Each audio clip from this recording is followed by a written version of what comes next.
Thank you. Do you have any pictures of yourself in your younger days? Now, isn't that awful? It's me, honey. It's not you. Now, I'm sorry. Do you have any pictures of yourself when you were younger? Do you have any pictures of yourself for when you were a kid? Oh, my gosh. Yes, but only God knows where they are. Yeah, I do have. All right, I have one that I'll show you before you leave when I gave my concert. Okay, I'll show you that. Did you miss school for Jewish holidays? Of course. Was it a big deal back then? Well, I was the only Jewish person in Hollidaysburg schools when I went. And that was from the time that I was 8 years old till I graduated. 1 year, there was one other one, but he didn't stay very long. So I was the only one. Didn't matter. I was in everything. Editor of the paper, president of different classes. I mean, I did everything. And it was no problem. How did you meet your spouse?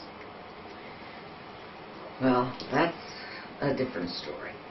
I had a roommate when I went to college. I went to Goucher. I went to Peabody Conservatory at the same time I went to Goucher. You sure you want to hear this? Yeah. You want to know how to meet a spouse? Huh? Don't listen. Okay. I had a roommate who was very beautiful and very sophisticated. And she came from Chicago, so you know I was a little country bumpkin next to her. We went to school in September. Comes Thanksgiving, and she said she's not allowed to go home because it costs too much money. Could she come home with me? I said, absolutely. So I called my mother because she said to me, my roommate said to me, I want to go out. I want to have a date. But you apparently go with young kids. I don't want a young kid. Okay? So I called my mother and asked her if she knew any men. My mother said yes. So she got her a date with the man that I eventually married. So he took her out, and it was great. She had a wonderful time. I didn't even look at him, if you know what I mean. I mean, he was her date. He was older than I. And anyway, the next morning, he called, and he said he wanted to take me out. And I said, oh, you mean Barbara? He said, no, I mean you. So I said, I can't do that. She's my roommate. He said, you can do it. I'll pick you up. All right, I'm going to tell you the rest because it's really funny. I did go because and my roommate left. She took the train, went back to Baltimore, moved out of the room that we were in together, moved out of that dorm into another dorm. I didn't see her again for 5 years. Anyway, we went to dinner and talked and talked and talked, okay? When it was time to leave, the Penn Alto was a big hotel at that time, and it had a beautiful dining room. And the maitre d' came over and said, we're going to close, you better leave. So we left and went out to the lobby, and there were my mother and dad. And I said, what are you doing here? We came to take you home. I guess they didn't trust. He was living in the hotel at that time. He had just come to Altoona. So I left with my parents, and on the way home, I pounded my father's back. Nobody else is going to hear this all day. Okay. And I said, you ruined my whole life. It's the first and only time I've ever met a man that I could talk to and absolutely have the most wonderful...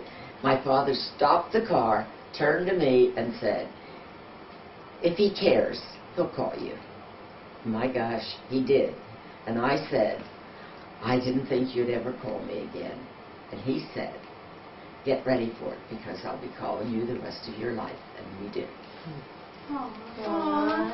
So, now you have a romantic tale to go on.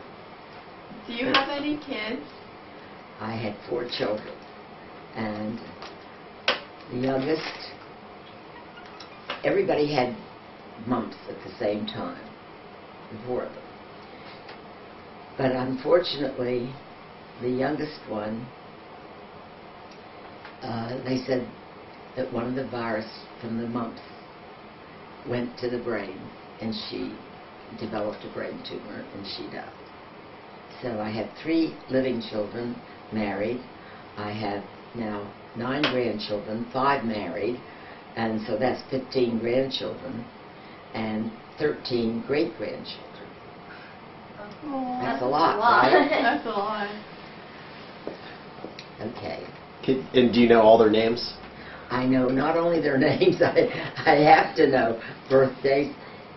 I talk to about 4 a day, sometimes 3, depending on what I have to do. But I talk to some part of the family every single day. That's good. When were you married and how old were you? What did I wear? What? When were you married and how old were you? Oh. Well, they don't get married that young anymore. I got married in 1940. I was not quite 20. I would have been 20 in 6 months. But I got married then, so I'm married. That would have, this coming July would be 72 years. Wow. Where were you married? In my mother's house in Hollidaysburg. What was your job? I had no job. I played the piano. I went back and forth to WQXR, which I don't know now that they do it, but in those days, WQXR was strictly a music station, and I was being prepared for concert work, and so they hired me, and I had to leave. I lived in Altoona at that point, so I had to leave here every Friday, come back on Sunday and play, do whatever I had to do there. It was wonderful, and I loved every minute of it.